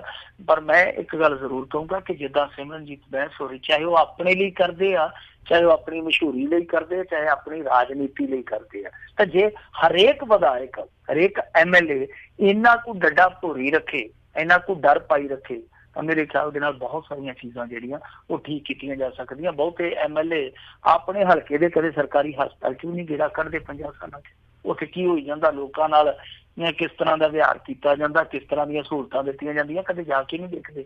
ਜਾਂ ਸਰਕਾਰੀ ਵਿਦਿਅਕ ਸੰਸਥਾਨ ਹੁੰਦੇ ਆ, ਉਹ ਛੱਡੋ, ਕਦੇ ਪਿੰਡ ਵਾਲਾ ਸਕੂਲ ਜਾ ਕੇ ਵੀ ਨਹੀਂ ਦੇਖਦੇ ਕਿ ਸਕੂਲ ਠੀਕ ਚੱਲਦਾ ਪਿਆ ਜਾਂ ਉਹ ਰਾਮ ਭਰੋਸੇ ਆ ਸਾਰਾ ਕੁਛ। ਤਾਂ ਜੀ ਇਹ ਸਾਰੀਆਂ ਜ਼ਿੰਮੇਵਾਰੀਆਂ ਆਪੋ ਆਪਣੇ ਪੱਧਰ ਤੇ ਵਿਧਾਇਕ ਓਟ ਲੈਣ ਤੇ ਮੇਰੇ ਖਿਆਲ ਦੇ ਨਾਲ ਬਹੁਤ ਕੁਛ ਠੀਕ ਕੀਤਾ ਜਾ ਸਕਦਾ। ਬਾਕੀ ਜਿਹੜਾ ਤੁਸੀਂ ਸ਼ਬਦ ਇਸਤੇਮਾਲ ਕੀਤਾ ਸੀ ਉਹ ਖੂਬ ਕੀਤਾ ਕਿ ਦੁੱਧ ਵਾਲਾ ਜਾ ਕੇ ਇਹਨਾਂ ਨੇ ਰਿੜਕਤਾ। ਮੈਂ ਕਹੂੰਗਾ ਕਿ ਦੁੱਧ ਵਾਲਿਆਂ ਦੀ ਲੱਸੀ ਕਰਤੀ ਹੈ ਲੱਸੀ ਜੀ ਜੀ। ਅਗਲੀ ਆਪਾਂ ਮਿੰਟੂ ਜੀ ਗੱਲ ਕਰਦੇ ਵੀ ਕਹਿੰਦੇ ਝੋਨਾ ਲਾਉਣ ਵਾਲੇ ਕਿਸਾਨਾਂ ਦੇ ਉੱਤੇ ਡਿੱਗਣ ਲੱਗੀ ਸਰਕਾਰੀ ਗਾਜ। ਕੋਈ ਗਾਜ ਡਿੱਗਣੀ ਸੀਗੀ ਪਰਾਲੀ ਵਾਲੇ ਮਾਮਲੇ 'ਚ ਵੀ ਤੁਹਾਨੂੰ ਪਤਾ ਹੀ ਆ, ਇਸ ਤਰ੍ਹਾਂ ਹੀ ਹੋਇਆ ਸੀਗਾ। ਉਦੋਂ ਹੱਲਾਸ਼ੇਰੀਆਂ ਦੇ ਦਿੱਤੀਆਂ ਕਈਆਂ ਨੇ ਕਿ ਫੂਕ ਦਿਓ ਪਰਾਲੀ, ਜੇ ਕੋਈ ਆਇਆ ਤੇ ਫਿਰ ਵੇਖਾਂਗੇ। ਤੇ ਬਾਅਦ ਦੇ ਵਿੱਚ ਤੁਹਾਨੂੰ ਪਤਾ ਹੀ ਹੈ ਕਿ ਕਿਸ ਤਰ੍ਹਾਂ ਪਰਚੇ ਹੋਏ ਸੀਗੇ ਕਿਸਾਨਾਂ ਦੇ, ਔਰ ਮੈਂ ਹਮੇਸ਼ਾ ਹੀ ਕਹਿੰਦਾ ਹੁੰਦਾ ਕਿ ਤੁਹਾਨੂੰ ਲਾਹੌਰ ਦਾ ਰਾਹ ਸਾਰੇ ਹੀ ਦੱਸ ਦੇਣਗੇ, ਕਿਰਾਇਆ ਕਿਸੇ ਨਹੀਂ ਦੇਣਾ। ਤੇ ਬਾਅਦ ਦੇ ਵਿੱਚ ਜਿਨ੍ਹਾਂ ਨੇ ਇਹ ਪਰਾਲੀ ਨੂੰ ਅੱਗ ਲਾਈ ਸੀ, ਜਿਹੜੇ ਜਿਹੜੇ ਫਸ ਗਏ, ਉਹ ਹੱਥਾਂ 'ਚ ਉਹ ਆਂਦੇ ਹੁੰਦੇ ਨਾ, ਅੱਖਾਂ 'ਚ ਘਸੁੰਨ ਦੇ ਕੇ ਤੇ ਹੱਥਾਂ 'ਚ ਮੂੰਹ ਦੇ ਕੇ ਰੋਂਦੇ ਸੀਗੇ ਕਿ ਯਾਰ ਅਸੀਂ ਘਾਟਾ ਖਾ ਲਿਆ। ਇਹੋ ਹੀ ਕੁਛ ਹੁਣ ਫੇਰ ਵਾਪਰਦਾ ਪਿਆ ਹੈ। ਅੱਜ ਬਠਿੰਡੇ ਜ਼ਿਲ੍ਹੇ ਦੇ ਵਿੱਚ 12 ਕਿਸਾਨਾਂ ਨੂੰ ਨੋਟਿਸ ਕਰ ਦਿੱਤਾ ਗਿਆ, ਮਤਲਬ ਜਿਨ੍ਹਾਂ ਨੇ ਤੈਅ ਤਰੀਕ ਤੋਂ ਪਹਿਲਾਂ, ਮਿੱਥੀ ਤਰੀਕ ਤੋਂ ਪਹਿਲਾਂ ਝੋਨਾ ਲਾਇਆ, ਉਹਨਾਂ ਨੂੰ ਨੋਟਿਸ ਭੇਜ ਦਿੱਤੇ ਗਏ, ਨੋਟਿਸ ਕਰ ਦਿੱਤੇ ਗਏ ਆ। ਹੁਣ ਜਾਂ ਤੇ ਉਹ ਜੁਰਮਾਨਾ ਦੇਣਗੇ ਜਾਂ ਇਸ ਝੋਨੇ ਨੂੰ ਜਿਹੜਾ ਕਿ ਉਹਨਾਂ ਨੇ ਲਾਇਆ ਕਾਫੀ ਖਰਚਾ ਕਰਕੇ ਉਹਨੂੰ ਵਾਹੁਣਗੇ, ਤੇ ਜਾਂ ਫਿਰ ਕੋਈ ਨਾ ਕੋਈ ਹੋਰ ਕਾਰਵਾਈ ਹੈ ਜਿਹੜੀ ਉਹ ਅੱਗੇ ਕੀਤੀ ਜਾਊਗੀ, ਉਹਦਾ ਸਾਹਮਣਾ ਕਰਨਗੇ। ਔਰ ਸੁਣਨ ਦੇ ਵਿੱਚ ਜਿਹੜਾ ਮੈਨੂੰ ਆਫ ਦੀ ਰਿਕਾਰਡ ਸੁਣਾਈ ਦਿੱਤਾ ਹੁਣ ਤੱਕ, ਉਹ ਇਹ ਆ ਰਿਹਾ ਵਾ ਕਿ ਇਹਨਾਂ ਨੇ ਇੱਕ ਵਿਉਂਤ ਘੜੀ ਆ ਕਿ ਜੇ ਕੋਈ ਜੁਰਮਾਨਾ ਨਹੀਂ ਦਿੰਦਾ, ਪਹਿਲੀ ਗੱਲ ਤਾਂ ਇਹ ਆ ਕਿ ਕਿੱਲੇ ਦਾ 10,000 ਰੁਪਇਆ ਜੁਰਮਾਨਾ ਲਾਇਆ ਜਾਵੇ, ਵੱਧ ਘੱਟ ਵੀ ਹੋ ਸਕਦਾ ਕਿਉਂਕਿ ਆਫ ਦੀ ਰਿਕਾਰਡ ਸੁਣਨ ਨੂੰ ਮਿਲਿਆ, ਕਿਉਂਕਿ ਅਫਸਰਸ਼ਾਹੀ ਹੈ ਜਿਹੜੀ ਹਾਲੇ ਖੁੱਲ ਕੇ ਦੱਸਦੀ ਨਹੀਂ ਪਈ ਕਿ ਗਾਂਵ ਕੀ ਕਰਨਗੇ। ਪਰ ਸੁਣਨ ਦੇ ਵਿੱਚ ਇਹੋ ਆਇਆ ਕਿ ਜੁਰਮਾਨਾ ਲਾ ਰਹੇ ਆ, ਤੇ ਜੇ ਜੁਰਮਾਨਾ ਕੋਈ ਨਹੀਂ ਭਰਦਾ ਤੇ ਫਿਰ ਉਹਦਾ ਇਹ ਹੋ ਸਕਦਾ ਆਉਣ ਵਾਲੇ ਸਮੇਂ 'ਚ ਅਪਰੂਵਲ ਕਨੈਕਸ਼ਨ ਕੱਟ ਦੇਣਾ। ਇਹ ਇਹਨਾਂ ਦੀ ਵਿਉਂਤ ਆ। ਤਾਂ ਇਹਦੇ ਵਿੱਚ ਹੁਣ ਰੱਫੜ ਪੈ ਜਾਣਾ। ਮੰਨ ਲਓ ਜੇ ਕਿਸੇ ਨੂੰ ਜੁਰਮਾਨਾ ਪੈਂਦਾ, ਜੋ ਜੁਰਮਾਨਾ ਭਰਨਾ ਪੈਂਦਾ, ਤੇ ਉਹ ਫਿਰ ਦਾੜੀ ਨਾਲ ਮੁੱਛਾਂ ਵਧਣ ਵਾਲੀ ਗੱਲ ਆ। ਤੇ ਜੇ ਉਹਦਾ ਜੁਰਮਾਨਾ ਭਰਨ ਜੋਗਾ ਵਿੱਤ ਨਹੀਂ ਹੈਗਾ ਤੇ ਮੁੜ ਕੇ ਉਹਦਾ ਟਿਊਬਵੈਲ ਕਨੈਕਸ਼ਨ ਪੱਟਿਆ ਜਾਂਦਾ ਤੇ ਉਹਦੀ ਸਮੇਂ ਮਾਰ ਹੋ ਜਾਣੀ। ਤੇ ਜਿਹੜੇ ਲੋਕ ਉੱਥੇ ਹਲਾਸ਼ੇਰੀ ਦਿੰਦੇ ਕਿ ਚੱਕ ਦਿਓ ਫੱਟੇ, ਨੱਪ ਦਿਓ ਕਿੱਲੇ, ਉਹ ਮੇਰੇ ਖਿਆਲ ਦੇ ਨਾਲ ਕਸੂਤੇ ਫਸ ਜਾਣਗੇ। ਇਹਦਾ ਹੱਲ ਦੇਖੋ ਇਹੋ ਹੀ ਹੋ ਸਕਦਾ ਸੀਗਾ ਕਿ ਸਰਕਾਰ ਤੇ ਜੇ ਦਬਾਅ ਬਣਾਉਣਾ ਸੀ ਤੇ ਝੋਨਾ ਲਾ ਕੇ ਨਾ ਭਾਵੇਂ ਬਣਾਇਆ ਜਾਂਦਾ, ਦੂਸਰੇ ਰੁੱਖ ਪਹਿਲਾਂ ਬਣਾ ਲਿਆ ਜਾਂਦਾ ਤਾਂ ਖੁੱਲ੍ਹ ਲੈ ਲਈ ਜਾਂਦੀ, ਕਿਉਂਕਿ ਸਰਕਾਰ ਨੇ ਤੇ ਬਹੁਤ ਪਹਿਲਾਂ ਹੀ ਇਹ ਕਹਿ ਦਿੱਤਾ ਸੀਗਾ ਕਿ ਐਤਕੀ 20 ਤਰੀਕ ਤੋਂ ਝੋਨਾ ਲੱਗੂਗਾ। ਉਦੋਂ ਹੀ ਦਬਾਅ ਬਣਾਉਣ ਦਾ ਯਤਨ ਕਰਦੇ ਕਿ ਹਾਂ ਭਾਈ ਜਾਂ ਤੇ ਸਾਨੂੰ 10 ਜੂਨ ਤੋਂ ਝੋਨਾ ਲਾਉਣ ਦੀ ਖੁੱਲ੍ਹ ਹੋਵੇ ਤੇ ਜਾਂ ਫਿਰ ਸਾਨੂੰ ਨਮੀ ਦੇ ਮਾਮਲੇ 'ਚ ਰਹਿਤ ਦਿੱਤੀ ਜਾਵੇ।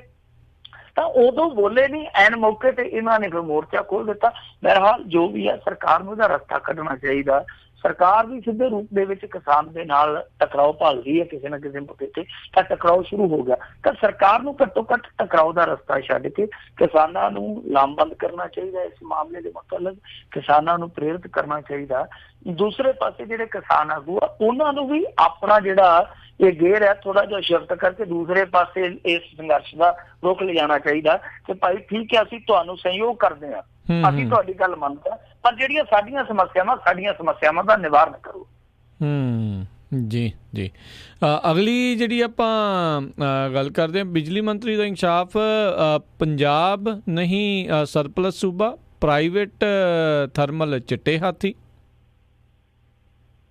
ਦੇਖੋ ਸਰਪਲਸ ਸੂਬੇ ਦਾ ਜਦੋਂ ਵੀ ਜ਼ੋਰ ਲਾ ਕੇ ਇਹ ਪ੍ਰਚਾਰ ਕਰਦੇ ਸੀ ਨਾ, ਸਾਡੇ ਵਰਗੇ ਇੱਕ ਗੱਲੋਂ ਬੜਾ ਹੈਰਾਨ ਹੁੰਦੇ ਸੀਗੇ, ਹੈਰਾਨ ਕੀ ਪਰੇਸ਼ਾਨ ਹੁੰਦੇ ਸੀਗੇ ਕਿ ਹਰੇਕ ਵਾਰੀ ਇਹ ਪ੍ਰਚਾਰਿਆ ਜਾਂਦਾ ਕਿ ਸਰਪਲਸ ਹੋ ਗਏ। ਪਰ ਜਦੋਂ ਗਰਮੀ ਆਉਂਦੀ ਆ, ਅਖਬਾਰਾਂ ਦੇ ਵਿੱਚ ਅਸੀਂ ਪੜ੍ਹਦੇ ਹਾਂ ਕਿ ਅੱਜ ਇੰਨੇ 1000 ਕਰੋੜ ਦੀ ਬਿਜਲੀ ਖਰੀਦੀ ਆ, ਬਾਅਦ ਦੇ ਵਿੱਚ ਫਿਰ 6 ਮਹੀਨੇ ਬਾਅਦ ਪਤਾ ਲੱਗਦਾ ਕਿ ਪੂਰੇ ਸੀਜ਼ਨ ਦੇ ਵਿੱਚ ਇੰਨੇ 1000 ਕਰੋੜ ਦੀ ਖਰੀਦੀ ਆ। ਤੇ ਜੇ ਸਰਪਲਸ ਖਰੀਦੀ ਆ ਤੇ ਉਹ ਬਿਜਲੀ ਤੁਸੀਂ ਇੱਕ ਸ਼ੀਸ਼ੇ 'ਚ ਬਣਾ ਕੇ ਰੱਖਦੇ ਜਿਹੜੀ ਬਾਹਰੋਂ ਖਰੀਦੀ। ਇਹ ਇੱਕ ਬੜਾ ਵੱਡਾ ਸਵਾਲ ਸੀ। ਜੇ ਕੈਪਟਨ ਸਾਹਿਬ ਆਏ, ਹੁਣ ਸੁਖਬੀਰ ਬਾਦਲ ਕਹਿੰਦੇ ਹੁੰਦੇ ਸੀਗੇ ਕਿ ਹਾਂਜੀ ਅਸੀਂ ਪਾਕਿਸਤਾਨ ਨੂੰ ਬਿਜਲੀ ਵੇਚਣੀ।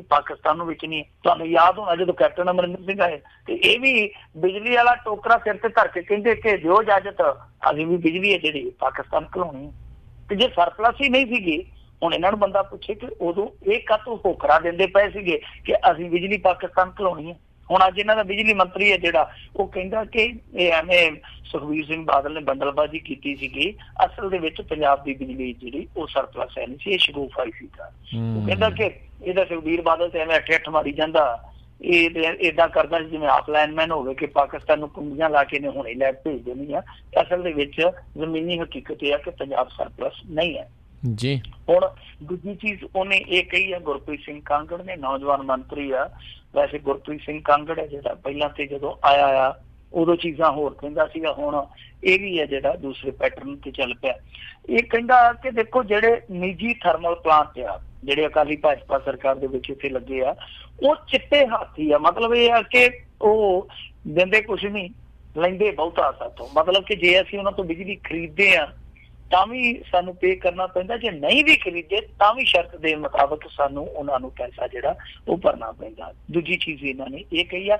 ਤੀਜਾ, ਹੁਣ ਇੱਕ ਮਸਲਾ ਪੰਜਾਬ ਦੇ ਵਿੱਚ ਹੋਰ ਵੀ ਚੱਲਦਾ ਪਿਆ ਕਿਉਂਕਿ ਦੇਖੋ ਬਿਜਲੀ ਸਬਸਿਡੀ ਹੈ ਜਿਹੜੀ ਉਹ ਇਹਨਾਂ ਨੇ ਪਿਛਲੇ ਸਾਲ ਦੀ ਵੀ ਨਹੀਂ ਦਿੱਤੀ, ਐਤਕੀ ਵੀ ਰਹਿੰਦੀ ਆ। ਹੁਣ ਮਸਲਾ ਇਹ ਆ ਕਿ ਬਿਜਲੀ ਵਿਭਾਗ ਦਾ, ਜਿਹਨੂੰ ਆਪਾਂ ਪਾਵਰਕਾਮ ਕਹਿੰਦੇ ਆ, ਉਹਨਾਂ ਦਾ ਇੱਕ ਐਕਟ ਆ, ਔਰ ਐਕਟ ਦੇ ਵਿੱਚ ਉਹਨਾਂ ਦੇ ਇੱਕ ਧਾਰਾ ਇਹ ਆ ਕਿ ਜੇ ਬਿਜਲੀ ਸਬਸਿਡੀ ਸਰਕਾਰ ਤਾਂ ਫਿਰ ਤੁਸੀਂ ਉਸ ਸੇਵਾ ਬਦਲੇ ਚਾਰਜਸ ਜਿਹੜੇ ਆ ਉਹ ਲੈ ਸਕਦੇ ਹੋ ਆਪਣੇ ਪੱਧਰ ਤੇ। ਤਾਂ ਹੁਣ ਇਹਨਾਂ ਤੇ ਇਹ ਗਾਜ ਡਿੱਗਣ ਵਾਲੀ ਹੋ ਗਈ ਆ ਕਿ ਪਾਵਰਕਾਮ ਆਪਣੇ ਪੱਧਰ ਤੇ ਜੋ ਬਿਜਲੀ ਸਬਸਿਡੀ ਦਿੰਦਾ ਉਸ ਸਬਸਿਡੀ ਦੇ ਬਦਲੇ ਉਹ ਦਰਾਂ ਦੇ ਹਿਸਾਬ ਦੇ ਨਾਲ ਵਸੂਲੀ ਕਰ ਸਕਦਾ। ਤਾਂ ਇਸ ਮਾਮਲੇ ਦੇ ਮੁਤਲਕ ਇਹਨਾਂ ਨੇ ਕਿਹਾ ਕਿ ਨਹੀਂ ਜੀ ਐਸੀ ਕੋਈ ਗੱਲ ਨਹੀਂ ਹੈ, ਅਸੀਂ ਜਲਦੀ ਸਬਸਿਡੀ ਦੇ ਦਾਂਗੇ। ਤੀਜੀ ਚੀਜ਼ ਇਹਨਾਂ ਨੇ ਇਹ ਕਹੀ ਆ। ਚੌਥੀ ਗੱਲ ਇਹ ਕਹੀ ਆ ਕਿ ਦੇਖੋ ਜਿਹੜੀਆਂ ਕਿਸਾਨ ਜਥੇਬੰਦੀਆਂ ਜਾਂ ਜਿਹੜੀਆਂ ਦੂਸਰੀਆਂ ਸਿਆਸੀ ਧਿਰਾਂ ਇਹ ਗੱਲ ਕਹਿੰਦੀਆਂ ਕਿ ਬਿਜਲੀ ਨਹੀਂ ਮਿਲਦੀ, ਉਹ ਕਹਿੰਦੀ ਆ ਕਿ 20 ਜੂਨ ਅਸੀਂ ਤਰੀਕ ਮਿੱਥੀ ਹੋਈ ਹੈ ਕਿ ਝੋਨਾ ਨਾ ਲਾਓ, 20 ਜੂਨ ਤੋਂ 8 ਘੰਟੇ ਬਿਜਲੀ ਹੈ ਜਿਹੜੀ ਉਹ ਸਮਝ ਲਓ ਤਿਆਰ ਹੈ, ਪਟਾਰੀ ਚ ਪਾ ਕੇ ਰੱਖੀ ਹੈ, ਬਸ ਐਂ ਛੱਡਣੀ ਆ, ਕੋਈ ਦਿੱਕਤ ਨਹੀਂ, ਕੋਈ ਪਰੇਸ਼ਾਨੀ ਨਹੀਂ ਆਉਣ ਦਿਆਂਗੇ। ਖੈਰ ਇਹ ਇਹਨਾਂ ਨੇ ਅੱਜ ਕੁਛ ਗੱਲਾਂ ਜਿਹੜੀਆਂ ਉਹ ਰੱਖੀਆਂ। ਪਰ ਦੂਜੇ ਪਾਸੇ ਜੇ ਆਪਾਂ ਗੱਲ ਕਰੀਏ ਨਿੱਜੀ ਥਰਮਲ ਪਲਾਂਟਾਂ ਦੀ, ਇਹ ਕਹਿੰਦੀ ਕਿ ਚਿੱਟੇ ਹਾਥੀ ਆ, ਪਰ ਸਭ ਤੋਂ ਵੱਡਾ ਸਵਾਲ ਤੇ ਇਹਨਾਂ ਨੂੰ ਕਰਨਾ ਇਹੋ ਬਣਦਾ ਜੇ ਇਹ ਚਿੱਟੇ ਹਾਥੀ ਆ ਤੇ ਜਿਹੜੇ ਅਸਲ ਹਾਥੀ ਸੀਗੇ ਕਾਲੇ ਹਾਥੀ, ਫਿਰ ਉਹਨਾਂ ਨੂੰ ਤੁਸੀਂ ਵੱਢ ਕੇ ਕਿਉਂ ਮਾਰਿਆ? ਆ ਜਿਹੜਾ ਬਠਿੰਡੇ ਵਾਲਾ ਥਰਮਲ ਆ ਉਹ ਚੰਗਾ ਭਲਾ ਚੱਲੀ ਜਾਂਦਾ ਸੀ, ਹਾਲੇ ਉਹ ਜਿਹੜਾ ਨਵਿਆਇਆ ਗਿਆ ਉਹਦੀ ਮਿਆਦ ਜਿਹੜੀ ਆ ਉਹ ਮੇਰੇ ਖਿਆਲ ਦੇ ਨਾਲ 7-8 ਸਾਲ ਦੀ ਹੋਰ ਪਈ ਸੀ, ਉਹਨੂੰ ਬੰਦ ਕਰਨ ਦੀ ਕੀ ਜ਼ਰੂਰਤ ਆ? ਜਦੋਂ ਇੱਕ ਪਾਸੇ ਤੁਸੀਂ ਆਖਣ ਡਏ ਜੇ ਕਿ ਜਿਹੜੇ ਨਿੱਜੀ ਥਰਮਲ ਆ ਉਹ ਚਿੱਟੇ ਹਾਥੀ ਆ, ਦੂਸਰੇ ਪਾਸੇ ਜਿਹੜੇ ਜਨਤਕ ਅਦਾਰੇ ਆ, ਜਨਤਕ ਥਰਮਲ ਪਲਾਂਟ ਆ, ਉਹਨਾਂ ਨੂੰ ਤੁਸੀਂ ਬੰਦ ਕੀਤਾ। ਇਹ ਆਪਣੇ ਆਪ ਦੇ ਵਿੱਚ ਵਿਰੋਧਾਭਾਸ ਵਾਲੀਆਂ ਗੱਲਾਂ। ਬਾਕੀ ਪਾਕਿਸਤਾਨ ਨੂੰ ਜਾਣ ਵਾਲੀ ਗੱਲ ਜਿਵੇਂ ਮੈਂ ਤੁਹਾਨੂੰ ਕਹੀ ਆ ਕਿ ਇਹ ਵੀ ਕਹੀ ਜਾਂਦੇ ਸੀਗੇ ਪਹਿਲਾਂ, ਹੁਣ ਇਹ ਵੀ ਦੂਜੇ ਪਾਸੇ ਆ ਗਏ ਕਿ ਬਿਜਲੀ ਸਰਪਲਸ। ਸੋ ਇਹਦੇ ਵਿੱਚ ਹੁਣ ਇਸ ਸਰਕਾਰ ਨੂੰ ਸੋਚਣਾ ਪਊਗਾ, ਇਹ ਵੇਖਣਾ ਪਊਗਾ ਕਿ ਕੋਲੇ ਵਾਲੀ ਬਿਜਲੀ ਸਸਤੀ ਪੈਂਦੀ ਆ ਜਾਂ ਕੋਈ ਹੋਰ ਇਹਦਾ ਬਦਲ ਤਲਾਸ਼ਿਆ ਜਾਵੇ। ਨਿੱਜੀ ਥਰਮਲ ਪਲਾਂਟ ਆ ਜਿਹੜੇ, ਜੇ ਉਹ ਮਹਿੰਗੇ ਪੈਂਦੇ ਆ ਜਾਂ ਉਹ ਟੇਢੇ ਮੇਢੇ ਢੰਗ ਦੇ ਨਾਲ ਪੰਜਾਬ ਦੀ ਲੁੱਟ ਕਰਦੇ ਪਏ ਆ ਤੇ ਫਿਰ ਉਹਨਾਂ ਦਾ ਵੀ ਕੋਈ ਹੱਲ ਲੱਭ ਲੈਣਾ ਚਾਹੀਦਾ। ਜੇ ਨਹੀਂ ਤੇ ਫਿਰ ਉਹ ਬਿਆਨ ਲੱਭ ਲੈਣ ਜਾਖੜ ਸਾਹਿਬ ਦੇ, ਜਿਹੜੇ ਜਾਖੜ ਸਾਹਿਬ ਨੇ ਤਿੰਗ ਕੇ ਦਿੱਤੇ ਸੀਗੇ ਕਿ ਸਾਨੂੰ ਆ ਲੈਣ ਦਿਓ, ਅਸੀਂ ਆਡਿਟ ਕਰਾਵਾਂਗੇ, ਅਸੀਂ ਇਹਨਾਂ ਸਮਝੌਤਿਆਂ ਦਾ ਰਿਵਿਊ ਕਰਾਂਗੇ ਤੇ ਜ਼ਰੂਰਤ ਪਈ ਤੇ ਸਮਝੌਤੇ ਰੱਦ ਕਰ ਦਿਆਂਗੇ। ਜਿਹੜੇ ਨਿੱਜੀ ਥਰਮਲ ਪਲਾਂਟ ਦੇ ਨਾਲ ਅਕਾਲੀਆਂ ਨੇ ਜੋ ਲੱਸੀ ਪਾਣੀ ਹੁੰਦਾ ਇਹਦੇ ਕਰਕੇ ਕੀਤੀ ਆ। ਜੀ ਤਾਂ ਅਗਲੀ ਜੇ ਆਪਾਂ ਮਿੰਟੂ ਜੀ ਖਬਰ ਦੇ ਤੇ ਨਜ਼ਰ ਮਾਰੀਏ ਵੀ ਜੇਲ੍ਹ ਮੰਤਰੀ ਨੇ ਕਿਹਾ ਵੀ ਪੰਜਾਬ ਦਾ ਖੂਫੀਆ ਵਿਭਾਗ ਹੋਇਆ ਫੇਲ। ਪੰਜਾਬ ਦਾ ਵਿਭਾਗ ਕੋਈ ਕਰਮਾਂ ਵਾਲਾ ਹੀ ਹੋਣਾ ਜਿਹੜਾ ਪਾਸ ਹੋਇਆ ਹੋਵੇ ਜੀ। ਇਸ ਸਮੇਂ ਜਿਹੜੀ ਜੇਲ੍ਹਾਂ ਦੀ ਹਾਲਤ ਬਣੀ ਪਈ ਆ ਉਹ ਇਹੋ ਜਿਹੀ ਆ ਕਿ ਕੋਈ ਦਿਨ ਸੁੱਕਾ ਨਹੀਂ ਜਾਂਦਾ ਜਿੱਦਣ ਜੇਲ੍ਹ ਦੇ ਵਿੱਚੋਂ ਇਹੋ ਜਿਹੀ ਖਬਰ ਨਹੀਂ ਆਉਂਦੀ ਕਿ ਫਲਾਣੇ ਥਾਂ ਤੇ ਅੱਜ ਮੋਬਾਈਲ ਫੜਿਆ ਗਿਆ ਜਾਂ ਫਲਾਣੇ ਥਾਂ ਤੇ ਅੱਜ ਨਸ਼ਾ ਫੜਿਆ ਗਿਆ। ਕੋਈ ਇਹੋ ਜਿਹਾ ਦਿਨ ਨਹੀਂ ਹੈ ਚੜ੍ਹਦਾ ਜਿਹਦੇ ਵਿੱਚ ਇਹੋ ਜਿਹੀ ਖਬਰ ਨਾ ਆਈ ਹੋਵੇ।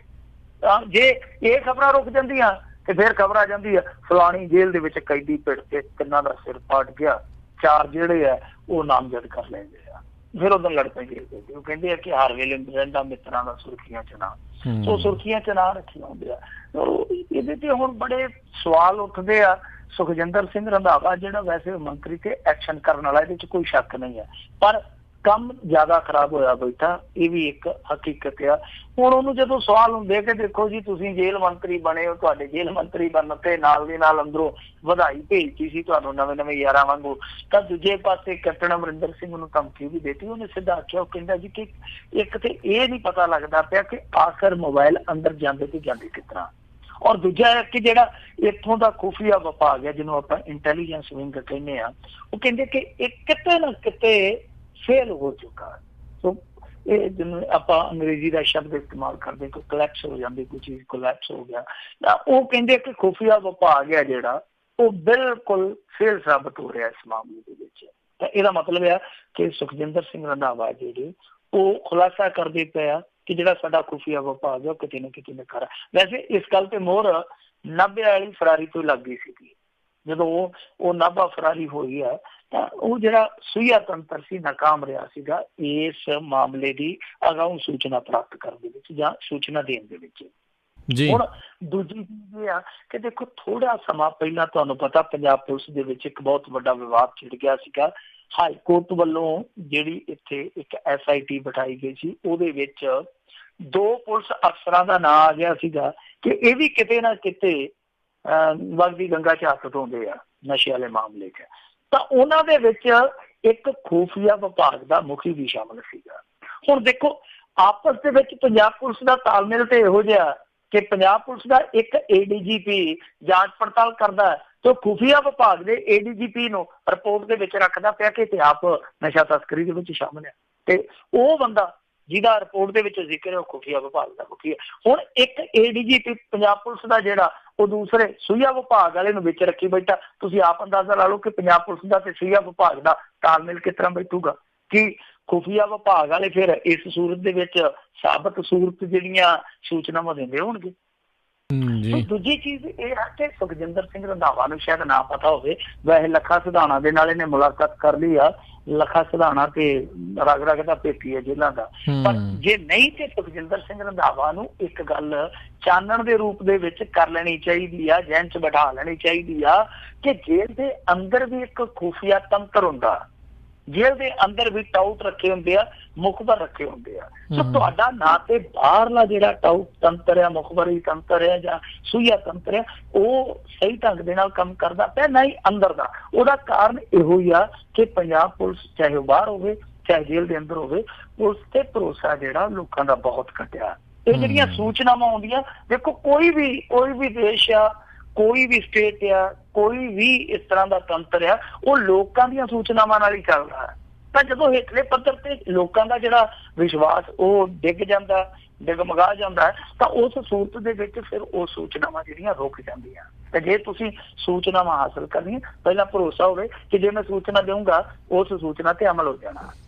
ਜੀ ਜੀ ਜੀ ਮਿੰਟੂ ਜੀ, ਬਹੁਤ ਬਹੁਤ ਤੁਹਾਡਾ ਧੰਨਵਾਦ ਕਰਦੇ ਹਾਂ। ਤੁਸੀਂ ਸਾਡੇ ਨਾਲ ਜੁੜੇ ਇਹਨਾਂ ਖਬਰਾਂ ਬਾਰੇ ਸਾਨੂੰ ਵਿਸਤਾਰ ਦੇ ਵਿੱਚ ਜਾਣਕਾਰੀਆਂ ਦਿੱਤੀਆਂ। ਅਗਲੀ ਵਾਰ ਤੱਕ ਲਈ ਬੜੀ ਮਿਹਰਬਾਨੀ। ਪਿਆਰ ਭਰੀ ਸਤਿ ਸ਼੍ਰੀ ਅਕਾਲ ਜੀ। ਸਤਿ ਸ਼੍ਰੀ ਅਕਾਲ।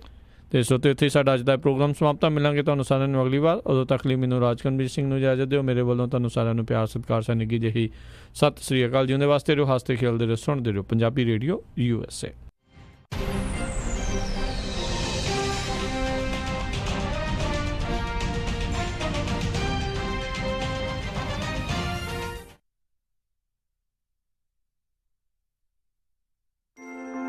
ਤੁਸੀਂ ਸੁਣ ਰਹੇ ਹੋ Punjabi radio USA KWRU Fresno 1300 AM KIID Sacramento